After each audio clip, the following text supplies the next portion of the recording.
Hey, and welcome to Suits on Suits. We're your hosts, Jared and Quinn Mayberry. Today, we're going to be talking about wrongful termination, defamation, and the crown jewel defense in connection with a hostile takeover. Harvey is throwing all the things at the wall.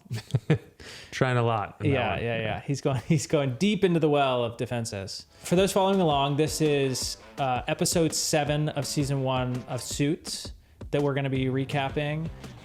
In this episode titled Play the Man, Harvey negotiates a merger against his HLS classmate, and Mike participates in a mock trial at the firm. So I thought the mock trial they took it really seriously. Yeah. There were stakes.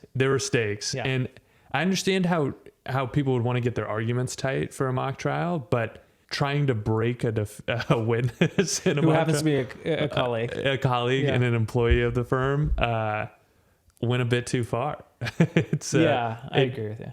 In so many ways, they tried to assess EQ. Yeah. In the episode and in the mock trial, it's like, I mean, to the point that the episode is titled "Play the Man." Yeah. And I think the high EQ move in this situation is certainly not to try and break a colleague. Hey man, it just depends on what you're framing this. Is it winning the mock trial, or is it like having a good relation, like understanding your work life? Yeah, totally. Yeah. And Pearson or life. Yeah. And at Pearson Hardman, like they clearly take this stuff seriously. I mean, the managing partner is presiding over the case. Yeah. So it's no joke. You would think it would get slightly more layered and more nuanced to the point where they would appreciate that you should also take it seriously. You should prepare for it. You should have your angle. It's a creative take to countersue. We'll talk about that shortly. But you think they might layer in this level of like, well, yeah, we're not here to behind the scenes see if we can break a witness based on these emotional things. Yeah. One kind of funny take is, so all the managing partner, all the partners, number of the associates were in the grandstands. They kind of had like tiered grandstands in the back of the room. Let's assume that mock trial took half a day, so like 3 to 4 hours. How much money do you think was burned in that room? We're talking about hundreds of thousands of billables in an afternoon there. On this mock trial. That, whenever you frame it that way, the stakes are high, baby. Break the witness. Break the witness. That's the only rational play at that point. All right, that's a good framing. Yeah. That's changed my perspective. The other thing, the subcurrent, the EQ that isn't legal related on this episode was everyone was getting laid. A lot of people getting laid. I was going to call this episode Heat. Makes sense. Yeah. I'm trying to remember. So we've got Harvey and his ex-classmate. Yes. Who clearly that was like, maybe we'll talk about this later too, but maybe the love of his life as far as we understand it. As far as we understand it, at least to this point. I mean, also the fact that she's kind of in a committed relationship that makes it even more Harvey-esque because he never has to commit, or he doesn't have to be the guy who like sticks around and like is there for her. Even more so because we don't find out she's in a committed relationship until the end, so it's like wasn't really on him. The moral you don't ambiguity. Think he knew? I don't think he knew that she was going to get married. Oh, fair. But maybe he didn't know either. Yeah. Don't ask him to. Don't ask him to. Different version of that policy. And also, it sounded like they essentially were 0% in each other's lives until they crossed paths legally. That was kind of like the story arc that I was following. Yeah. It also, when she gets married, we know it's over because from earlier episodes, we realize he has a hard and fast rule: no married women. Too complicated. Yeah. But fiancés are fine. For people following along, you might have noticed that Jared and I are wearing matching outfits on this we haven't gone full suit yet. Full suit, but we're starting to dabble. Yeah, we're thinking about it. We're flirting with We think of ourselves as professorial suits. Yeah, exactly. We're trying to project that image at least. Not suits, greased back hair or whatever. We're professorial suits. So we only wear blazers. But yeah, addressing the elephant in the room, this I think we're going to try this out for a while. Yeah, we'll see if it works. Yeah. Let us know in the comments, by the way. Should we just throw some suits on? That's It's what we wear to work sometimes. Yeah.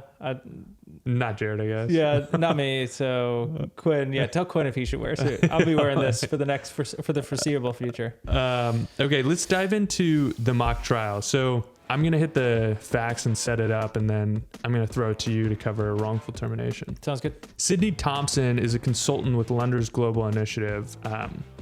She drank too much and decided to perform a mocking impersonation of her boss, Lena Lunders. The impersonation was recorded and uploaded to a social networking site. And then we're dropped into a mock trial where Sydney was terminated from Lunders Global Initiative, and they're doling out sides. Sydney sues the company, Lunders Global Initiative, for wrongful termination, and Mike draws the side of the Lunders Global Initiative as the defendant. So he's representing Lunders in this wrongful termination suit. I guess to break down wrongful termination, in most states in the U.S. or employment is at will, meaning that like an employer or an employee may terminate the relationship at any time, unless the parties enter into an employment contract that includes severance or is for a term or something like that. So an at-will employee may be terminated to go in even deeper here, an at-will employee may be terminated for no reason or for any arbitrary or irrational reason, but they can't be terminated for an unlawful reason or a purpose that contravenes fundamental public policy. So those are that's like the construct here. You're an at-will employee. Your employer can terminate you as long as it's not for an unlawful reason. Yeah, I'm with you. I doubt that that's what was happening here.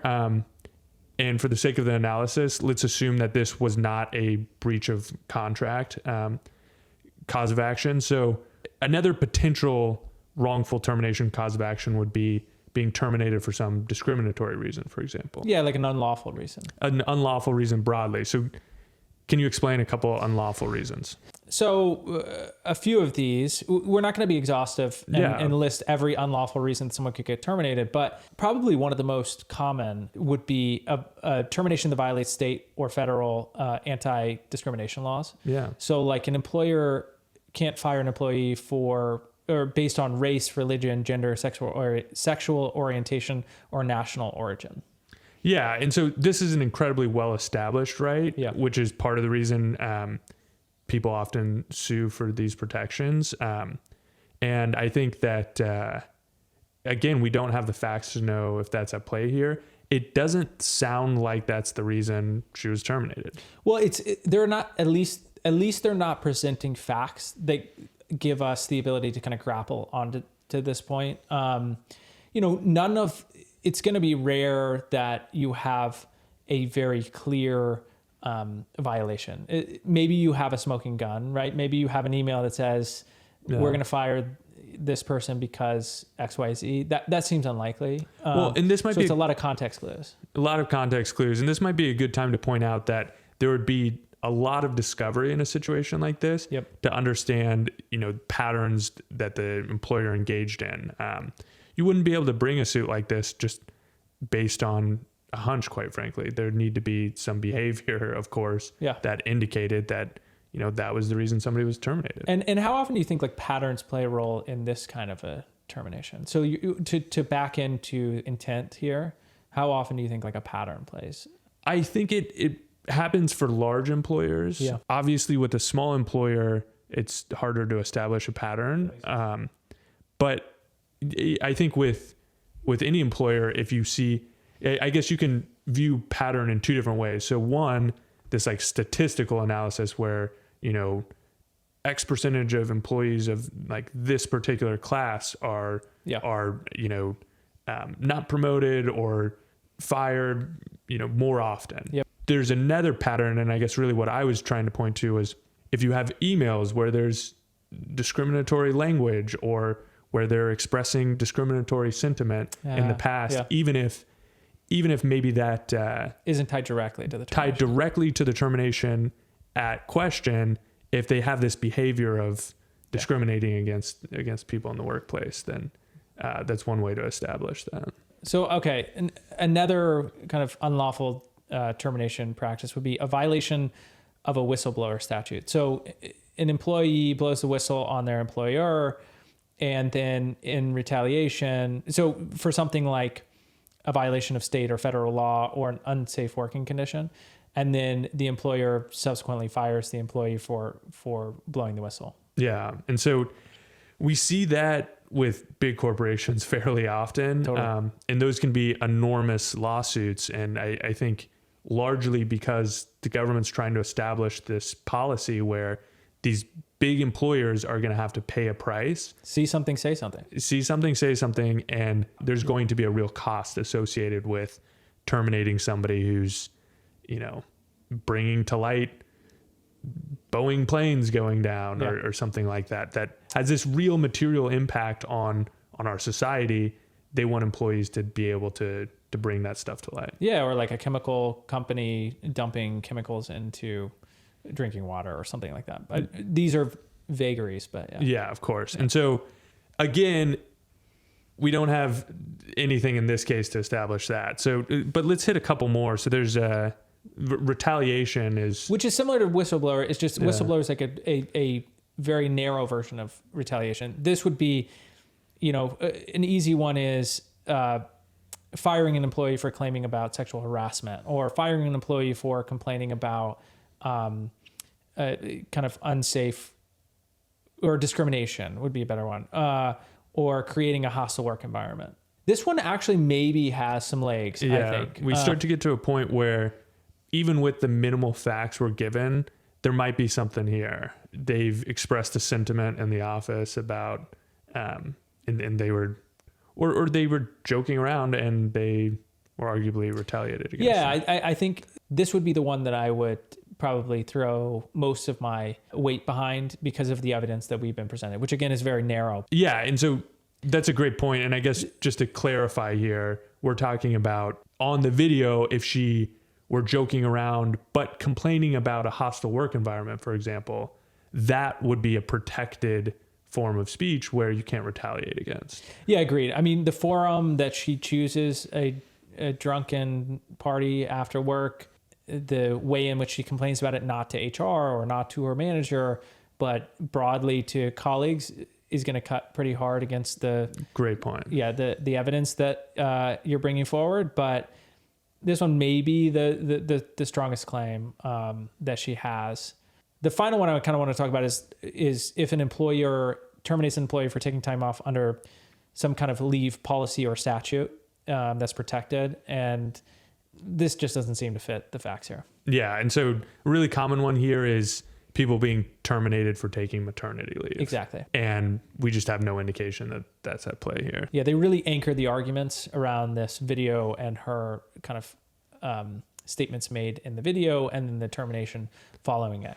So now that we've broken down some of the legal principles at play, what's your take? What do you think of the strength of Mike's position here as the defendant in a wrongful termination case? A great question. I think Mike's case is very strong. Me too. Yeah, I think that he should not have pivoted. He should not have been seeking a settlement. You can fire someone for acting...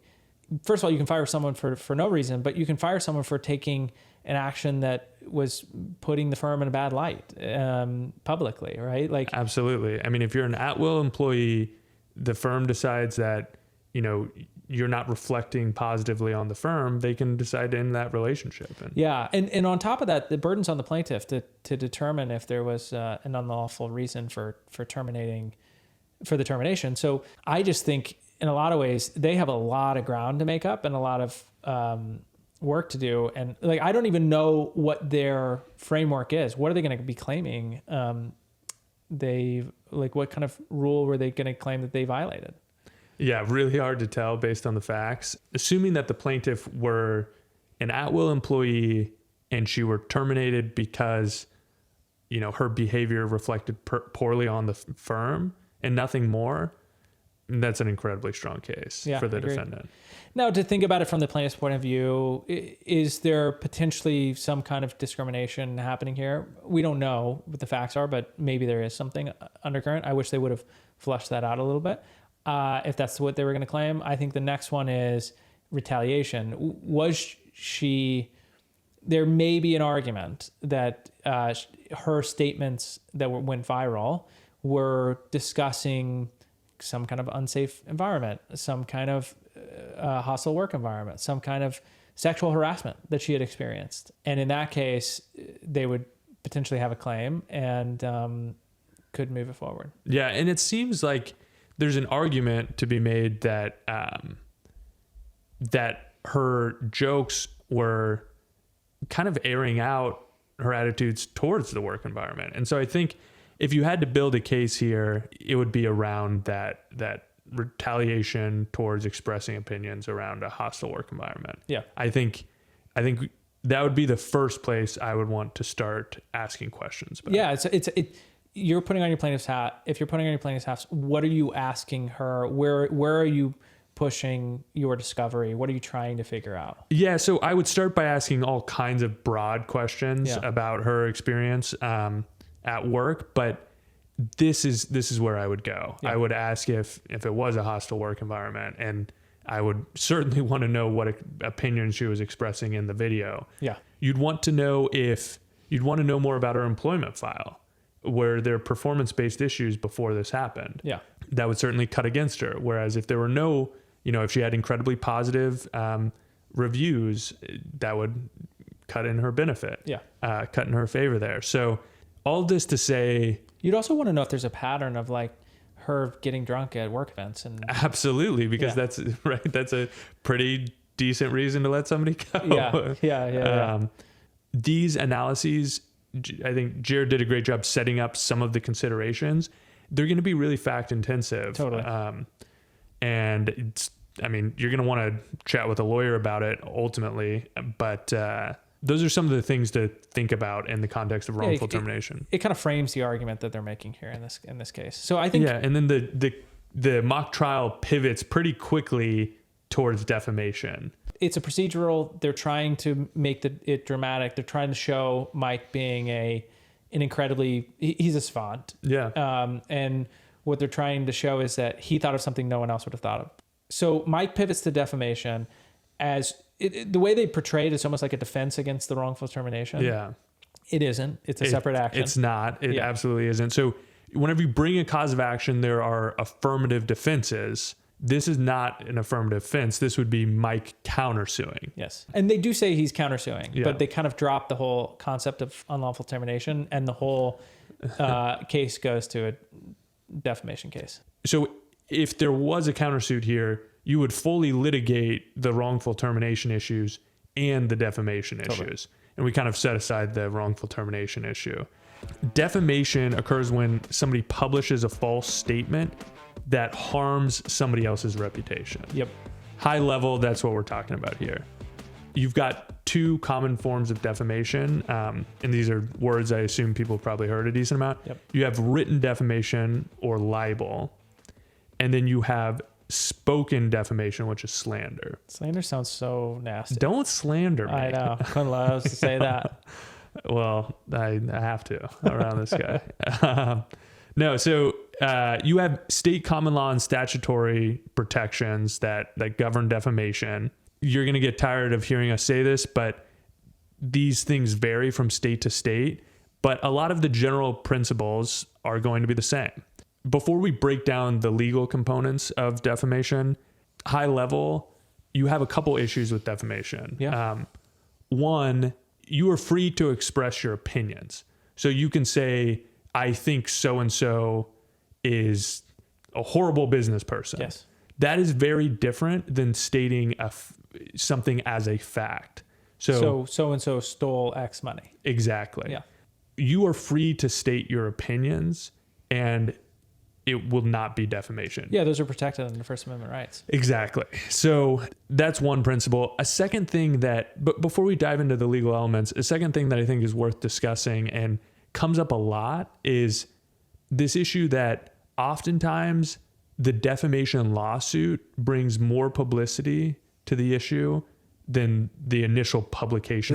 This is a very practical point. Yeah, or the initial statements, the false defaming statements. So from a practical perspective, you really have to consider if you want to pursue a defamation claim, within that context, appreciating the fact that you might actually just bring much more attention to the issue. Yeah. I mean, if someone defamed you in a written publication that's nationally broadcast or syndicated, like very different, very right? different. Yeah. But even then, you might go from this, on page 6 of the New York Times, somebody said something.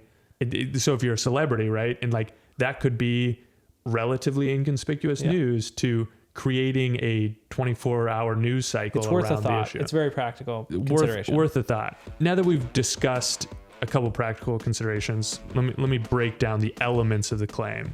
And I don't know if we've touched on this before, but the elements of the claim are the things you have to prove to successfully bring a case. Yep. So to have a cause of action, you have to prove these things. So 1, a false statement purporting to be fact. So we already touched on this, but the statement has to be false and purporting to be fact. 2, publication or communication of that statement to a third person. The publication element is oftentimes overlooked here. It has to be to a third party. So if somebody comes to you and says, you're a horrible liar, you've stolen millions from your business partners or something like that. If that statement wasn't made to a third person, there was no publication, so to speak, not defamation. And I think that speaks to the public policy element, which is it's really a harm against your reputation. If no one else hears it, what's the harm to your reputation? Exactly. Yeah. So that's why you have to have the publication. And so third, we need fault amounting to at least negligence for this to be defamation. And that's negligence about the falsity of the statement. Yeah, so you haven't done the research. You just are throwing around claims that you have no basis on or basis for making the claim. It's probably going to be pretty easy to prove negligence there. Yeah. And so if there's, I think the idea here being you don't want to chill debate or public discourse. We're always weighing. Well, you don't want it to make it strict liability. You don't want it Yeah. to be, you said a false statement and now it's strict liability associated with that. They want to show that you've actually, there's some fault here. And finally, you need damages or some harm caused to the reputation of the person or entity who's the subject of the statement. So this is a dignitary tort where you could make a claim for a single dollar. You don't have to quantify the special damages here in the way that you might need to for other types of tort claims, but you need some damages. Yep. If this didn't hurt your reputation, then why are you bringing the cause of action to begin with? But it's as simple as proving that there was harm to your reputation. Yeah. Worth noting here, there's this higher standard for public officials. Again, to be a bit of a broken record here, we're weighing all of these defamation claims against trying to protect people's First Amendment right to free speech. So with public officials, you have to have actual malice as you're bringing that claim. So this you want to break that down? Yeah, so this speaks to the third prong, which is talking about the fault. Normal defamation, it's negligence. Here, it's going to be actual malice. So this means that the defendant said the defamatory statement or wrote it with knowledge that it was false or with reckless disregard of whether it was false or not. So it's just going to be a higher standard if you're saying something about the president of the United States versus if you're saying something about your neighbor. So we understand the elements. Let's talk about the defenses. The defenses to defamation. You'll hear this fairly often if you're talking to people about defamation.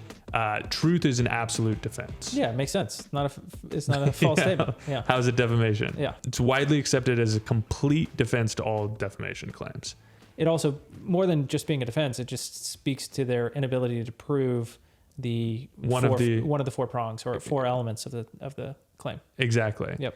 So a second defense is absolute privilege, and that's a complete defense to a defamation claim. So can you give us an example of an example privilege? That would be a witness on during a judicial proceeding. If they're saying it during a judicial proceeding, then they're most likely going to get privilege, and it's going to be a defense against defamation.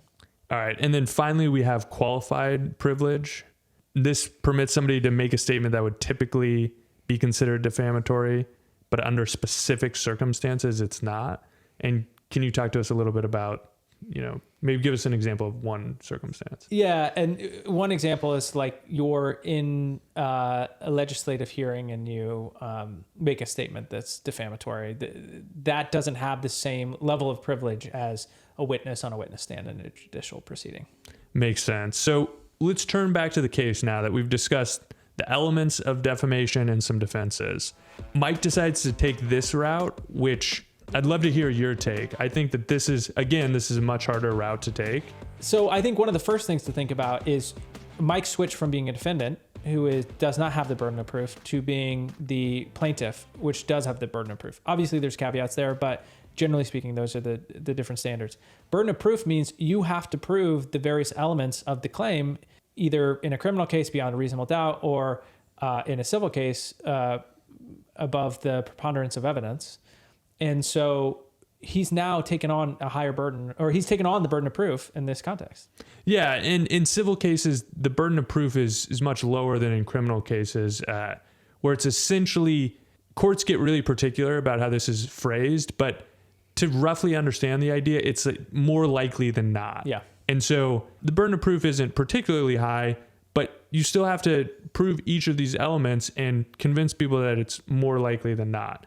You also have the benefit of having affirmative defenses as the defendant. Yep. And if you prove one of those, the case is dismissed. Yep. Mike has to prove this entire defamation claim. Yeah, he's going to have to prove all 4 elements of the claim, which is just a lot more work for him. I mean, it makes a lot more drama and makes the episode a lot more interesting, but it is a challenge. It also brings in the idea that he's going to be questioning these witnesses and trying to push them to make the statements he needs to prove the claim. Let's maybe not walk through all of those 4 prongs or those 4 elements, but let's hit a couple. So on the first one, the defense is, just as a quick refresher, the first prong being that you have to make a false statement purporting to be fact. Yes. This was made as a joke, or at least that's what they're claiming, right? This is doing all the work in the defense of this claim in the episode. Yeah. All the work is around whether or not it's purporting to be fact, because they're saying it's a joke. I was just joking around. It wasn't serious, all those other things. The funny thing about joke is jokes can be things that are satire or parody, or they can just be statements of fact that are meant to be mean but elicit laughter. Yeah, absolutely. So it's like, I think here that the joke in itself is not a defense. Yeah. If it's a satire or a parody, or no one could believe, which both cut against the idea that a reasonable person would take this as fact. Great. That is a great defense. Yeah. Because they're removing this one prong. But you can't say whatever you want and then just say, "Oh, it's a joke." Yeah. You can't say, "Oh, he stole," but in a way that somehow was trying to elicit laughter. It's just not going to work. Absolutely. Maybe worth noting here that you actually can largely frame things as your opinion. Yeah. And that is typically protected speech. Okay. Not true for jokes. So the second prong about publication, this has to be stated to a third person. Yeah, it's kind of funny here because they talk about it being published by someone else, being uploaded by someone else. I think that's a red herring because she said it in a public setting to more than one other person. So it's pretty clear that it was published. Again, you would clearly have damages, the 4th element, if she claims that it harmed her reputation. You don't have to really get much further than that. Yeah, and frankly, it's her business reputation, which is easier to claim economic damages. Absolutely. Yeah. So I guess to me, he does have a pretty strong case, but I just think it's a harder case to prove. Absolutely. Yeah. It'd be maybe more exciting if Jared and I disagreed on this point, but I think that he's right. I think that it's just, there's a strong case potentially for defamation, but what's the angle here, do you think, as the defendant? Maybe to set an example that, you're not going to bring a wrongful termination case without there being consequences, and kind of countersuing in maybe a punitive sense. It could be that. I think that is probably the most tactical reason why you would do it. Yeah. I also query if I'd be curious to know if this employee has any real ability to pay any kind of serious damages. So if anything, it's just kind of trying to silence them a little bit. Yeah, create a chilling effect around bringing lawsuits. Yeah. Well, before we move on to the M&A section, I want to quickly touch on the cross-exam of Rachel. Bit of speculation here, but one potential angle is whenever they say he's trying to break her, he's trying to ruin her credibility, really. So he's trying to prove that she was an aggrieved employee who wasn't a good fit there, and that's kind of the sum and substance. But of how what would you happened fit that into the 4 elements of defamation? Like, that's kind of my issue. Well, I don't know that you would, but credibility is incredibly important at trial, and so to some extent, it's not just this. It's not a direct attack. It's kind of an ancillary attack to better your positioning. Yeah, and say that there are 2 stories being told in any trial, and it's like ultimately you have to decide which story you believe and which one you find to be credible. And anytime somebody's credibility, certainly the plaintiff's credibility, is undercut, it's going to weaken their case. Yeah, especially if the plaintiff is the main voice for the story that the plaintiff is trying to tell. Absolutely. Yeah. Be relevant in any situation, but like never more so than whenever they're the one carrying the narrative. Yeah. I think also my best guess is that they're trying to break her on this idea that it was a joke. So like they were trying to deflect the defense that it was a joke. Again, we talked about how joke isn't in and of itself a defense, but I think that was the attempt, but it just wasn't very direct. But I think that's a great assumption though, because it's like, I think they're trying to get her to the point where she has this very emotional response and says like, I hated the CEO of the company. She was the worst. Yeah, exactly. Yeah. Reiterating that point. Yeah, I think that's right. And that's about as far as we can take it without knowing more. So agreed. What did you think about Jessica's response or the partner's general response to Mike's? We touched on this briefly before, but I thought it was silly. Yeah. I thought that taking a mock trial seriously and expecting people to have polished arguments to come prepared makes a lot of sense. And, it prepares you for trial and it prepares you for the real thing. But to try and, emotionally break a colleague, it's like the stakes are so incredibly low and arguably non-existent. It's a mock trial. Totally. Whereas you're talking about creating this culture where people want to work there and where, support staff and employees at the firm are happy showing up to work.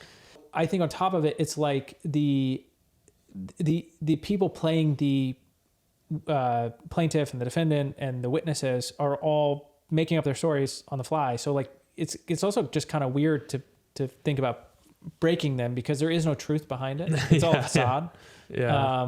And so there's a great point where it's like he's only breaking her insofar as like he knows her personal life as the actor, not as the person the actor is embodying. Yes. Yeah. Yeah. Well, I think we kind of agree on that one, but I'd be curious to hear if other people have different takes and think Mike should have gone, gone full in on it. Yeah. All right, let's move to this merger. And in particular, I want to talk about the crown jewel defense. We've touched on mergers already. We're only 7 episodes in. We have not touched on the crown jewel defense. Yeah, we didn't actually bring it up whenever we were talking about defenses to mergers or previously. Defenses to hostile takeovers. Or hostile takeovers. Yes. Yeah. Fair point. It is it's a very much a last ditch effort. And I think actually Harvey did a pretty good job of explaining it. The concept is, couldn't agree more. Yeah. You're a target in a hostile takeover bid. And instead of, in an attempt to make you as the target less appealing to the other side, the bidder, you sell off your primary asset or your most valuable assets, and you then become a less appealing, and or the price that they're throwing out there is the premium that they're throwing out there for your stock is less interesting, and then they back away, they back off. I think the real structure for how they would do this is oftentimes if they were going to do it, a lot of times it's just purely a threat. I think the second thing is you would probably, as a target, enter into some kind of agreement with a third party. So another company, not that likely, another private equity firm or hedge fund who would say, yeah, we'll buy it from you and we will sell it back to you at a premium if the bidder backs away from the transaction. So kind of you can go full circle and still have the asset having paid some kind of ransom for it effectively, when the dust settles. It's a great additional perspective there where watching this, I couldn't stop thinking about, if you're essentially severing the head, why even do it? It's almost as bad as the takeover itself, but there's this maneuvering that you could do to buy back those assets. There's also, whenever Harvey was talking about it, he talked about, severing an arm to save the body, which was an interesting analogy that kind of resonated, where it's like, well, you still have the company intact. And if you really are passionate about the company, it's not, you aren't killing the company. You're getting rid of this incredibly valuable part of the company, but it's simply a part of the company. Yeah, agreed. But I think, the bidder would think the same way, right? It's like, it's just the arm. It's just the arm. And so it has to be meaningful enough that they're no longer interested. Yeah. Yeah. And that's why it's a last ditch kind of defense here. You're not going to do it unless you're really against the wall and you don't have any alternatives. Yeah, that makes sense. And as the board, you think it is the most reasonable action to keep the company independent. Yeah. So much so that you're willing to sell or take the risk of selling your primary assets in the hopes that you get them back later to not be taken over. And I think that's everything we wanted to cover on this episode. Is that fair to say? I think that's it. This has been episode 7 of Suits on Suits with Quinn and Jared Mayberry. Thanks for joining us. Please like, subscribe, and join us next week for episode 8 of Suits on Suits. Yeah, and if you have any thoughts, let us know in the comments. We'll see you next time. Bye.